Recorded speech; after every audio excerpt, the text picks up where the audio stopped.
Hey, what is going on, YouTube? Aaron here. We are back, ladies and gentlemen. Hope you guys are having a fantastic Monday here. We have a fun one for you guys in today's video. The Gdańsk is finally here, dropped as a bureau project for this update. And of course, as a CC, I get to showcase her per se for 2 weeks here, and she is an absolute beast. This thing is probably the best gunboat at the tier. Maybe not outright in terms of guns overall, but in combination with her smoke and radar, she is an absolute menace to have to deal with. On top of that, you have Swirsky's new kind of unique trait in the 4th slot there, which I will put on the screen here for you guys. And as always, stats and commander guide at the end of this particular video. But in short, when your radar is active, if you activate your smoke screen, the radar consumable reverts to the timer on the smoke screen. You have a 20-second duration on your smoke screen, so if you use it correctly, and I do not throughout this game or in this particular engagement, this first engagement was actually a little bit rough. As you can see, the Alaska B probably just unlocked this ship day 1. It's his first legendary ship, and he is utilizing it to the fullest here. YOLO rushing with no regard, but anyway, when you pop that smoke consumable, the radar timer takes over that duration. So if I were to pop my radar here, wait 5-10 seconds, then pop my smoke, the radar would gain an additional 5-10, whatever the time difference is between the two. But here is a little bit of a tricky scenario, but also this highlights a little bit of an advantage of the Gdańsk. You can see that we have 28,000 health, and we are running Sims as an inspiration for a little bit more health.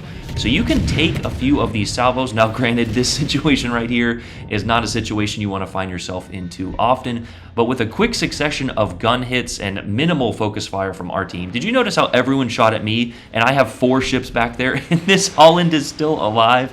Oh, it was a glorious update day indeed, as you can see me spamming for some team shots there. But regardless, they are focusing the Alaska, which is nice. However, he has already used his radar, and we are dark now. I thought I just kind of left the edge of my smoke there, but I thought my concealment ring rather was going to go down. But we're going to take a few salvos on this Holland here. And now that we have a little bit of cover and some reprieve from that Alaska going down, we tried to get the kill on the Holland there, but alas, our team manages to finally wake up and give us 2 assists there. But in quick succession, you guys can see how disgusting those guns were. 4 and 5K hits on destroyers. Now, of course, when you saturate and you do only have HE with this line of destroyers, the damage is going to go down significantly. But you couple that with a decent reload and a moderate fire chance, and you are going to absolutely rack up the damage. Not only that, you do get access to 10-kilometer torpedoes. Now, of course, they don't do that much damage. However, you catch a fire, you launch a rack or 2 of torpedoes, you catch a flood, vice versa. Again, you're just going to be, a true menace to the enemy team.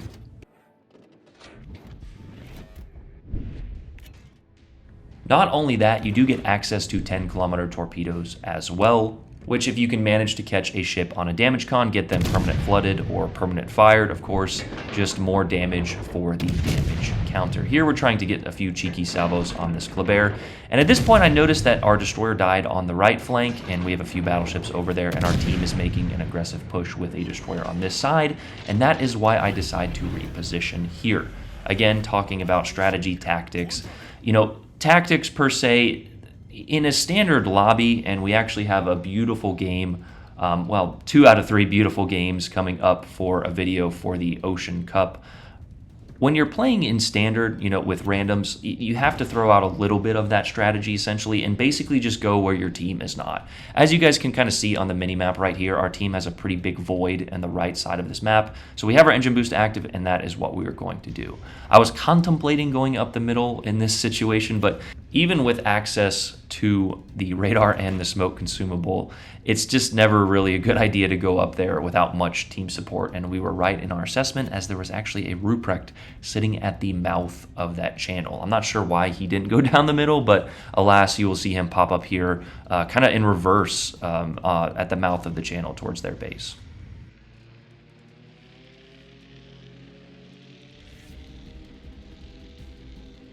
Overall first impressions of this ship, as you guys have already gathered, I really enjoy it. I think it's pretty good. I don't think it's OP.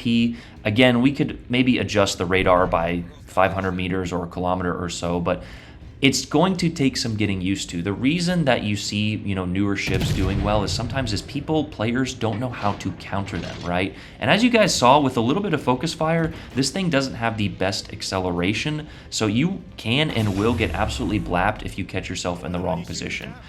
We had, fortunate circumstances for matchmaking this morning, and we have some pretty decent overall stats in 5 games. But again, if you just, pay attention to the ship, its capabilities, you can rather easily counter this thing. I just want to remind you guys of the Z52 that was introduced, 6-8 months ago, whenever. And when that thing first came out with its sonar, everyone's like, oh my gosh, this is broken. And then you think to the Daring, oh my gosh, this thing is broken. And part of the problem at Legendary tier is the fact that we are getting these ships slowly drip fed to us. So whenever a new one comes out, of course it is going to seem OP.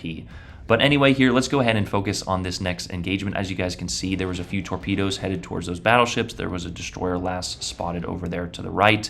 We are now located, and our twist and track is right in front of us. However, we have less than 10,000 health to deal with, so that is why we went ahead and popped our radar. And here we go ahead and pop our smoke just because we were spotted. But as you guys saw, our radar duration actually went back up to the 20 seconds as soon as we popped our smoke. And this gearing is now caught within our radar for an additional 5 seconds. And a huge shout out to our teammates for actually shooting at a destroyer this time. Unfortunately, they gave us our 3rd assist. I just love getting those hand job ribbons or whatever they look like. But anyway, here we have some time to farm this Conqueror. And now we are basically free on this flank. As you can see, there is a destroyer going down the middle, which we just mentioned was a terrible idea, as he is going to quickly find out. And right on cue, there is the elimination of that Kleber. Sometimes if you can get the Kleber in the right spot, you can YOLO rush ships with your speed. And I actually dealt with a pretty aggressive Kleber in this ship early on, and we managed to trade. But again, if you just know how to catch and counter this thing, it's not invincible, guys. So that is pretty much going to do it for the analysis portion of this video. The next is going to be pure damage farming and showing you guys how incredible these guns in combination with the torpedoes can be. We went for a widespread here because I didn't know whether this Yamato was going to back up. Logic would dictate that he backs up, but instead he kind of just sits where he is. And in turn, we managed to get 1 or 2 floods. I could have staggered my torpedoes just a little bit more, but considering how strong we were, we've got a destroyer on the left there. We've got a few battleships behind us. We wait till he shoots his guns. We don't have that much health to play with. And again, you will see here, your propulsion, your acceleration and deceleration is not that great. We managed to connect a few torpedoes, managed to get a flood and incapacitate, I believe, his engine, and then connect 2 more torpedoes. So in short succession there, we managed a good, 50 to 60,000 damage in combination with our guns and torpedoes. I believe that Yamato had actually put out a single fire once before, but again, why it's always a good idea to never do that. Putting out a single fire just sets you up for getting, absolutely trolled, with torpedoes, what have you. And there, with our 5th assist, we get the hand job Kraken, the helping hand. I actually really like that medal. It shows that, you don't have to get kills. This player base, for some reason, seems obsessed with getting kills. And, oh my gosh, Johnny stole my kill. Do you, when you post that on Facebook or send a message like that, you look really, silly. But alas, here's a good example of dodging appropriately. And for this game, I don't have my giant head covering our throttle. So if you guys actually saw, we stopped and maybe threw it forward just for a second. The Ohio led his shot forward. We kind of saw where they were going, so we throw it back in reverse. Again, just kind of, finding a way to dodge with your throttle and your angle. But even though we're not, fully angled here, and this Ohio has a very tough task trying to hit us, just trying to hit a destroyer here, but a perfect example of what I'm talking about, putting yourself in the middle of the ellipse there. We turn out as he aims, kind of another, forward-led shot, and with a simple maneuver there, we managed to dodge all of his shells.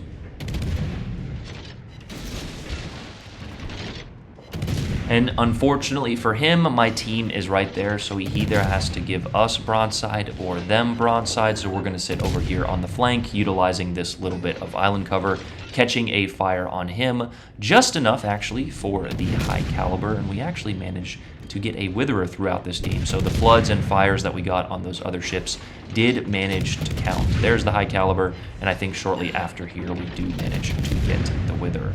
So a little bit of, skill in terms of trying to avoid those engagements. Now that initial engagement, if I had got caught maybe one more time or another permanent fire, we did get a permanent fire, but a double per se, this game could have turned out different. So a good example of simply shooting at this ship, and as I have said for pretty much all of my tutorials, if you want to have a good game, especially in a cruiser and a battleship, you have to shoot at destroyers. I don't know how else to phrase this. The longer a game goes on and the longer a destroyer is allowed to live, the more dangerous he becomes, and this is a perfect example of that. Again, the Gdańsk is a very strong gunboat with its smoke and radar combination going after those. It's basically the best hunter-killer type of destroyer. You go out, you radar that destroyer, hopefully your team focus fires it, and now you are essentially free to rain damage with some blistering HE and some decent torpedoes. I say decent, they're 10 kilometers and they don't do that much damage, but again, if you can, put yourself in position to get the flank after you've killed those destroyers and get the capture points. Unfortunately, this was capture the base, so as you guys know, we are going to be cucked on XP, but this is going to go ahead and do it for the game there. 178,000 damage with 6 hand job ribbons there, 6 torpedo hits, 188 gun hits, and 5 incapacitations, as well as 5 spots. Now, of course, a few of those were with our radar. But just keep in mind, it is still your responsibility in a destroyer to spot. We had a game earlier today where we were the only destroyer. We managed to do some good, a good bit of spotting for our team. And of course, we were victorious. I'm going to show you guys, the ships you need. It's the Grom, the Split, and the Katsonis as the lock or checkpoints, rather, to unlock this ship. But we kind of go over that as well. But if you're interested, in this ship, it is available day 1 for the Bureau project, so go ahead and switch that. I know a few people's bureaus is empty, which again is just, I've made the video already, but we could make it again. The Bureau is honestly the shittiest thing about this game. It's just a drip feed of the highest tier content instead of making it tech tree. But alas, a nice first place finish there with the Helping Hand. No kills, but a 2898 XP overall score, which again, why kills are truly irrelevant. Yeah, my KD is actually pretty shit in this ship, but I have like 40 assists already, so a good little XP score there. Would have been more if we would have gotten capture points or defend ribbons from domination, which is why I don't like capture the base that much. But anyway, let's go ahead and go over the modification stats, commander guide, the overview, and the little unique things about this ship. Of course, starting off with our modifications, aiming system, mod 1, as always, in the first slot there. You don't have access to propulsion, so I went ahead and chose steering. It just makes the most sense in slot 2 there. Concealment, as always, with 99% of my destroyers in slot 3, and of course the epic, or legendary rather, reload mod in slot 4, giving us an extra 2% for every 30,000 damage and an extra 5% there for every kill, which unfortunately we didn't get any in the last game. But you start to rack up the damage, you start to rack up the kills, and these guns are going to absolutely decimate you. Let's go ahead and look at our consumables here. The smoke generator, 20-second duration there with a 97-second dispersion time.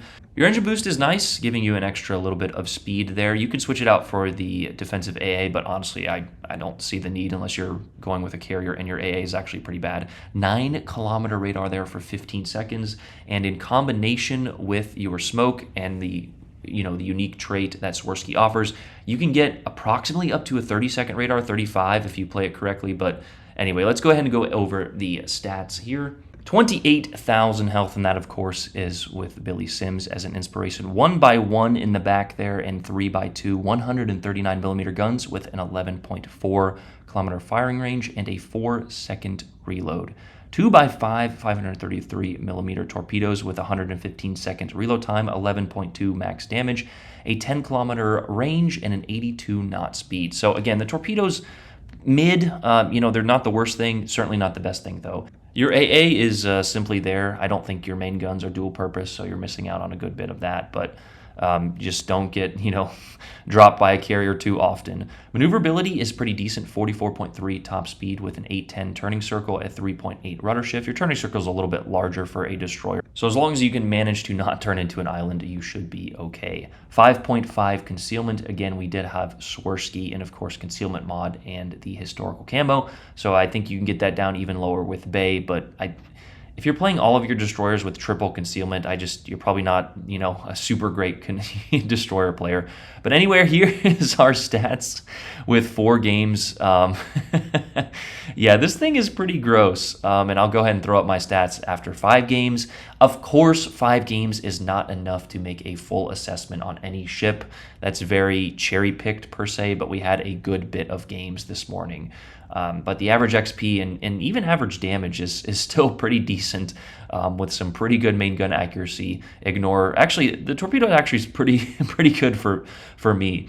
But here's the armor. Your destroyer, just don't get hit. And here is the overview, of course. Fast, flare for fire, and short range. I don't know why. Maybe because it's legendary tier and most destroyers have 10+ kilometer ranges there. Yeah, that's kind of like maybe par for the course, thinking of the daring and the Z there. But alas, let's go ahead and look at our commander, Mr. Jerzy Stworski here.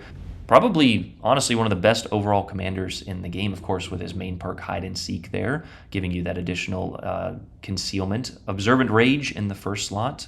Look at me now in the second slot. You could argue for Mortar, especially with the range of your radar. We went ahead and went with Twist and Track for that added turret traverse. You could always make the argument for Perceptive for decreased damage.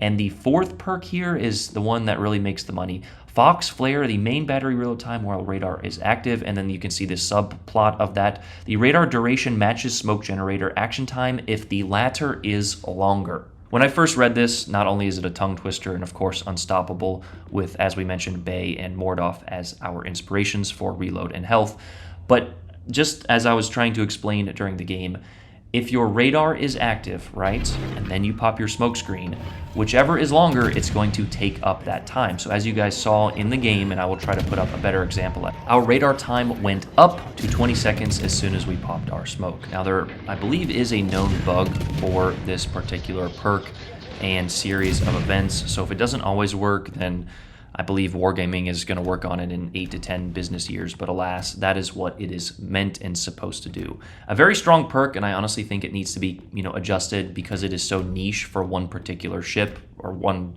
line of ships rather.